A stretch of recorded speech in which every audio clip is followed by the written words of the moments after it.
મેલડીએ મારા કહી દીધા હોય ને પારકા ગોમના સમાડ લઈ જઈને શેતરું તો મન આઠમનો દીવો લેવો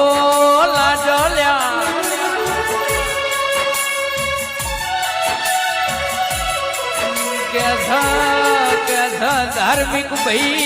ધાર્મિક ભાઈ ડોક્ટરો જૂઠા પડી જોઈને કાળો કુંડાળો ભરી જોઈએ તો મારી જનકબાની ટાઈગર મેલડી નો કોમો હોય કે દુનિયામાં કોઈનો કોમો ના હોય એવો મારી જનકબાની હથેળીમાં હાથ વેલા ફૂલા જેવી મારી મેલડી કહેવાય ભાઈ